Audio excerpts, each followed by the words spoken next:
دەبینین قورئان ستەمکار و دار و دەستەکەی هەمویان بەیەکەوە بە تاوانبار دادەنێت.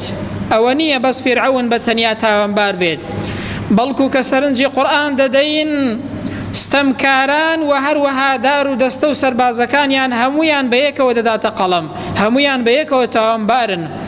تەماشاکەن بەڕێزان، قورئان دەفەرمێت ئین فرعون وهامان، بەڕاستی فیرعەون و هەروەها هامان کە وەزیری دەستەڕاستی فیرعەون بووە، ئەنجا دەفەرمێ وەجنودەهما، سەربازەکانی ئەو فیرعەونەش، ئەوانەی کە دەسەڵاتی فیرعەونیان ڕاگرت بوو، قورئان دەفەرمێ کانوا خاطئین، هەمویان بەیەکەوە تاوانبارن، سەربازەکانی و هەروەها فیرعەون و هەروەها وەزیرەکانی کە هەمیشە لە خزمەتی دابوون، هەمویان بەیەکەوە تاوانبارن.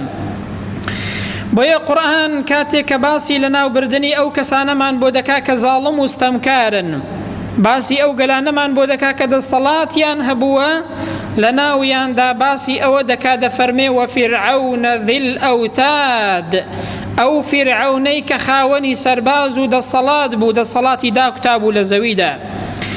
بۆیە عەوفی لە ئیبن عەباسەوە بۆمان دەگێڕێتەوە کە دەفەرمێ ئەوتاد یعنی چی؟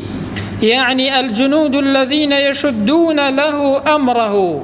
ئەوتاد یعنی ئەو سەربازانەی کە دەسەڵاتی فیرعەونیان قایم کردبوو، کە لە خزمەتی فیرعەوندا بوون، خوای پەروەردگار بەیەکەوە باسییان دەکات وەفیرعەون ذی الأوتاد، ئەو فیرعەونەی کە خاوەنی سەربازی زۆر بوو، ئەو فیرعەونەی کە دەسەڵاتەکەی بەهۆی ئەو خەڵکەوە زوڵم و ستەمی دەکرد و دەسەڵاتەکەی لە زەویدا قایم کردبوو و هەروەها دایکوتا بوو.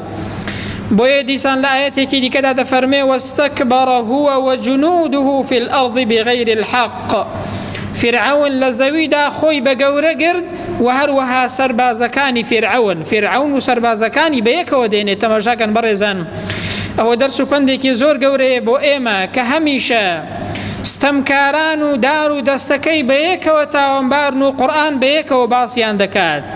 ئین فرعون وهامان وجنودهما كانوا خاطئين. فرعون و هامان و دار و دەستەکەی هەمویان بەیەکەوە تاوانبارن برام.